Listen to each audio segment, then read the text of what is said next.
Hello, and happy Thanksgiving. I hope you had a wonderful Thanksgiving with your family and friends. I had a wonderful Thanksgiving.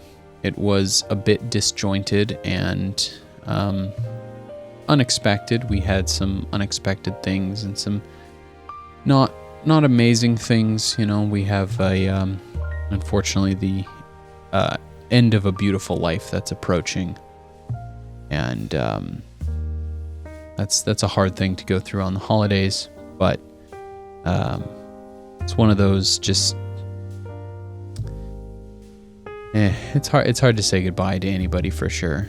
So I was at home with the kids today, and we were able to have a Thanksgiving, but it definitely wasn't what we had planned. So it was a day of a lot of reflection, and very appropriately something that gives you a lot of gratitude. You know, I feel very grateful for my immediate family, my extended family, the impact of my immediate family and my extended family upon my life and upon my loved ones. So even though there's a cloak or sort of a dark cloud, there's always a silver lining, and I try to focus on that as much as possible. Because life is not guaranteed, and every day is a gift. That's why they call it the present. Kung Fu Panda. But, you know, on all lighter notes, it really was a great day. We just kind of kept it low key. My mom and my brother were over here.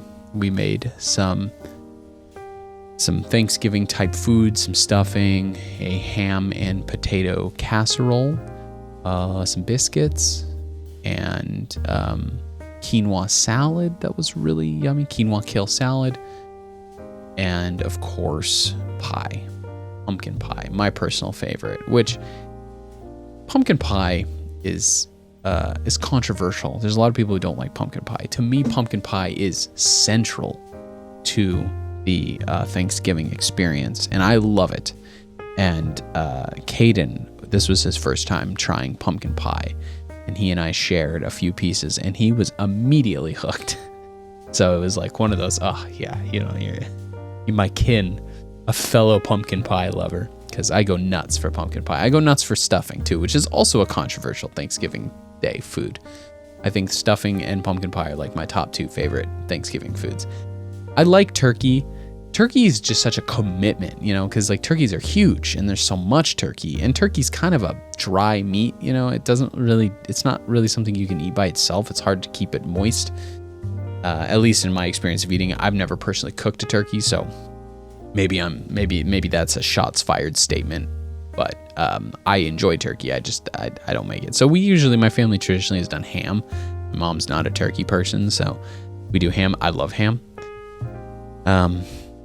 So it was really nice. We watched the Macy's Thanksgiving Day Parade, which is on their 98th year, so nearly 100 years. Which I love the Macy's Parade, as I think a lot of people associate it with a crucial, probably one of the biggest events around Thanksgiving, in my opinion, in terms of entertainment. But it's so funny to watch it because it's such a sterile commercial. It's a big giant commercial. And the production of it is really quite impressive and quite massive. And I remember listening to a podcast right around COVID on the history and the workings of Macy's Thanksgiving Day Parade. And one thing that two takeaways that I remember from that podcast that was like going into the, you know, all the history and how it works and everything, was one, a huge chunk of the budgetary expenses of the parade is on helium. And one of the reasons why that's such a focus is because helium, the price of helium rises and falls really dramatically from year to year, sort of like silver might, or gold or something. You know, it's like there's a stock market for helium. And the year that they did the COVID 2020, they couldn't like do the parade because New York was really struggling with trying to keep people indoors. So there was a lot of pressure to like, should we even do the Macy's Parade? But that year happened to be one of the lowest prices for helium in like the 100 years that they've done it, in comparison to the rest of the cost of the parade. So it was going to be like one of the cheapest opportunities to produce the Macy's parade. So that was one of the pushes of like, well, let's just do it because it's so cheap. And if I remember correctly, I think they just did a block where there weren't any attendants, but they just kind of ran everyone through that Macy's Day Square, and they were able to televise it, which I think was kind of a cool thing. I think, if I think back on sort of that COVID era, I think that was something that people appreciated. Everyone was kind of looking for things to go back to normal. And so to skip those sort of events would have felt sad. And it was cool that they were able to do it.